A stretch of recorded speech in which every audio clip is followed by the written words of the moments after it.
And there you can see the strong back retracting away from the Falcon vehicle on your screen.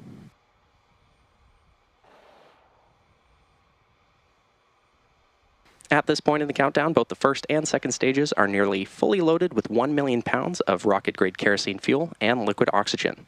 Both the first and second stages should finish propellant loading about a minute apart from each other, with the first stage finishing up at the T-3 minute mark, and the second stage finishing at around the T-2 minute mark. And as you may have noticed, there are white clouds forming around the vehicle. Those clouds are comprised of the chilled gas above the LOX tank that is vented overboard to maintain pressure in the tank as needed. And when that vented oxygen mixes with the warmer California air, it condenses into clouds. Stage 1 LOX load is complete. And good call out there. Now at T-minus 60 seconds, Falcon 9 will be in startup, and this means that the rocket's autonomous internal flight computers will have taken over the launch countdown. And just inside of T-minus 2 seconds, we'll light the M1D engines for liftoff. Now, the payload continues to be healthy, and the Falcon 9 team is currently tracking no issues on the rocket. Weather is still looking green, and the range is ready to support our T0 of 7:53 p.m. Pacific time. So with that, we're proceeding into the final moments of terminal count.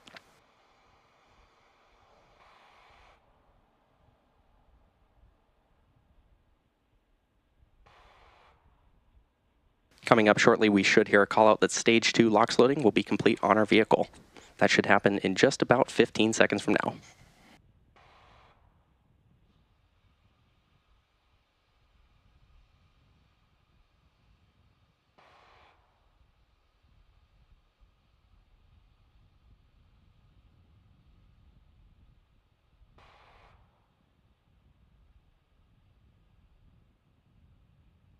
Now, as a reminder, the white clouds around the vehicle are completely normal and are comprised of the chilled gas in the LOX tank that is vented overboard so that we can backfill and maintain pressure in the tanks.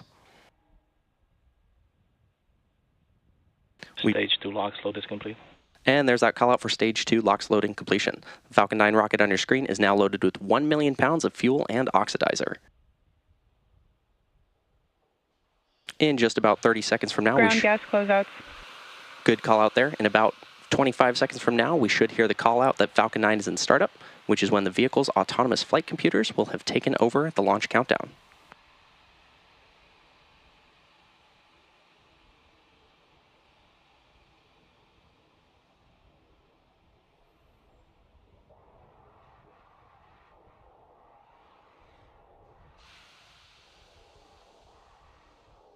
Falcon 9 is in startup. And there's that call out for Falcon 9 startup. Coming up in just a few moments, the launch director, or LD, will give the final go for launch.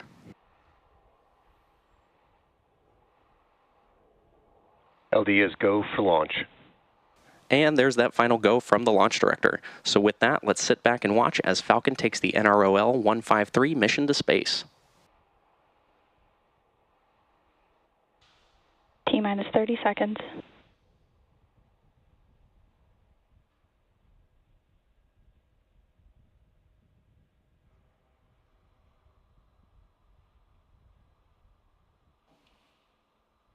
T-minus 15 seconds. 10, 9, 8, 7, 6, 5, 4, 3, 2, 1. Ignition. Liftoff of the Falcon 9. Go SpaceX, go NROL-153. Vehicle is pitching downrange. Stage 1 propulsion is nominal.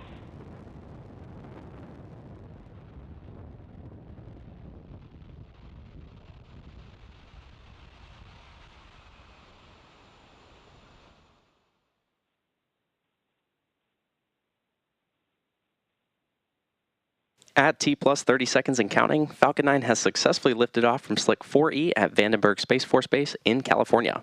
Now coming up shortly, the vehicle will be passing through max Q, which is the point in the mission profile where the vehicle experiences the greatest amount of aerodynamic pressure.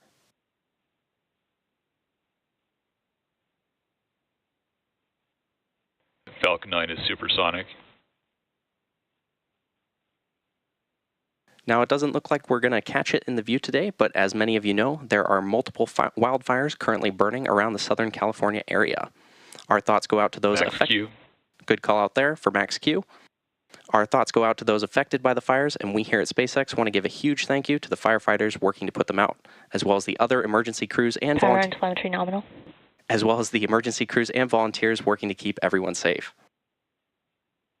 And we heard that good call out there for max Q, which again is when the vehicle experiences the greatest amount of aerodynamic stress. Now coming up next, we'll have 3 events happening in quick succession, starting with back chill. good call out there.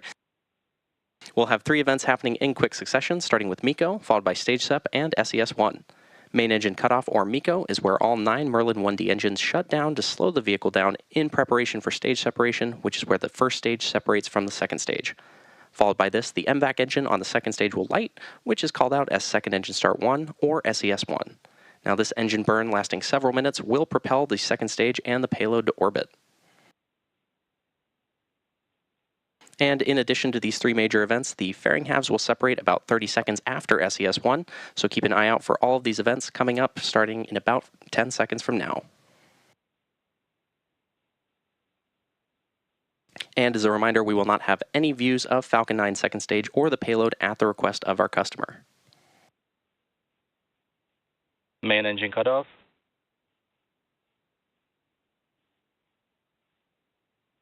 Stage separation confirmed.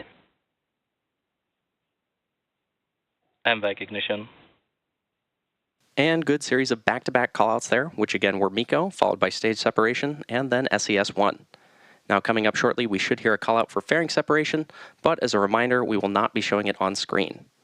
Both payload fairing halves supporting tonight's mission are flight proven, with one half flying for its 16th time, and the other half flying for its 9th time.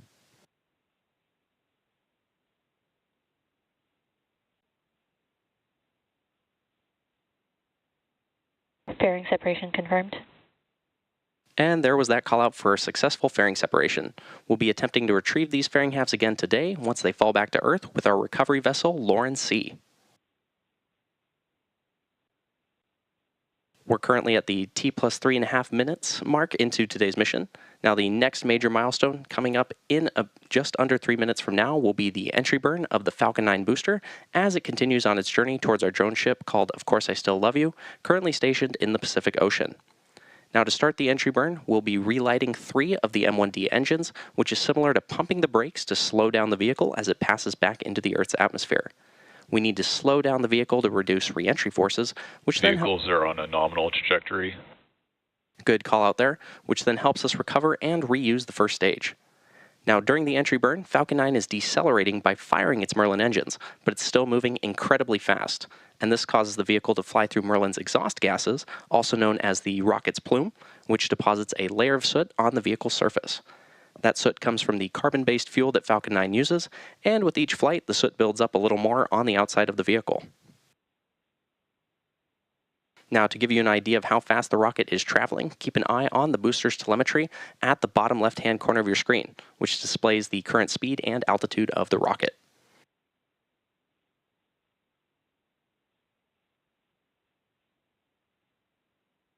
Now, reusability is key to lowering the cost of spaceflight, which enables more investments in critical space infrastructure.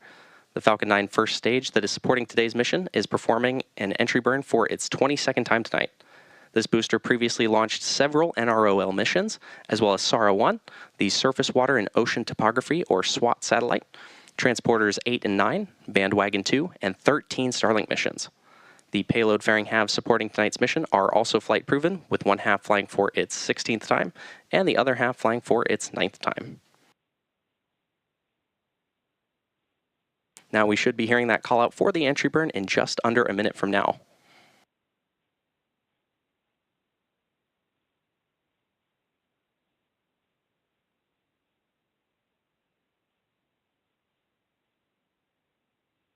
As a reminder, we are only showing views of our Falcon 9 first stage at the request of our customer.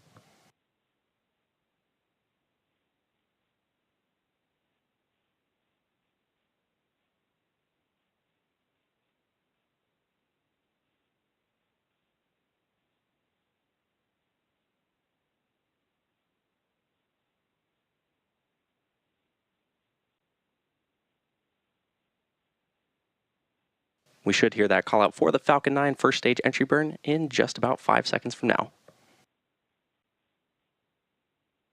Stage 1 entry burn startup. And there's that call out for the Falcon 9 entry burn startup.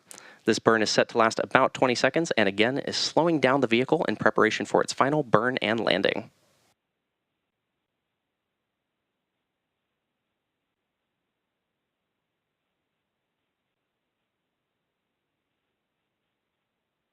Entry burn shut down. And there you heard the call out for the completion of the Falcon 9 first stage's entry burn. Now coming up next will be the first stage landing burn, which will start about a minute from now. Now the Merlin engines on the Falcon 9 first stage are optimized for sea level, and these achieve 190,000 pounds of thrust each during ascent and descent. At liftoff, Stage 1 FTS is safe. good call out. At liftoff, Falcon 9's first stage has thrust greater than 5 747 airplanes at full power. Now the MVAC engine, which is located on the second stage, which we are not showing views of, possesses a much wider nozzle and is optimized to 220,500 pounds of thrust in vacuum.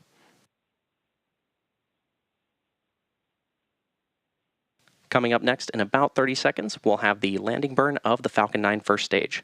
Now the landing burn is the final burn of the Falcon 9 booster, and it's used to reduce the remaining Stage speed. 1 transonic. Good call out there. Stage 2 FTS is safe. That landing burn is the final burn of the Falcon 9 booster used to reduce the remaining speed of the vehicle in order to allow for a soft touchdown on our drone ship.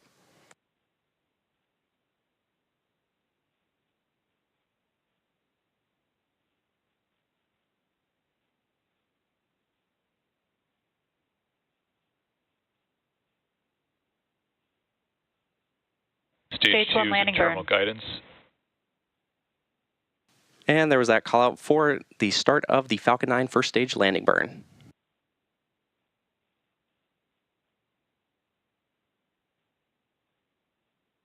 Landing leg deploy.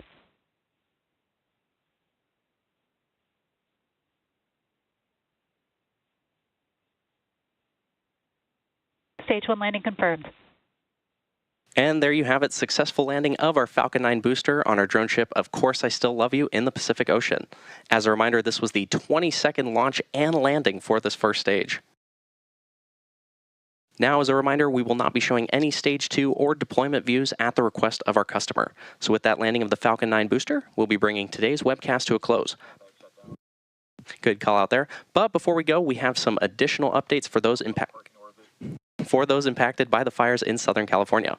For Starlink customers, Starlink is offering free service in the area indicated here on the map until February 10th. The Starlink and T-Mobile teams have also enabled basic texting through our direct-to-cell satellites, so you can now text loved ones, text 911, and receive emergency alerts to your DTC-enabled cell phone.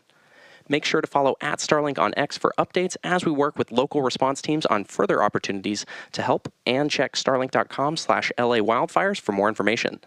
Thank you to our customer for entrusting us with today's mission, and we'd also like to thank the Range and FAA for their support. And if you're interested in more launch coverage, be sure to check spacex.com/launches and follow @SpaceX on X for the most up-to-date information. Thanks for tuning in, and we'll see you again soon.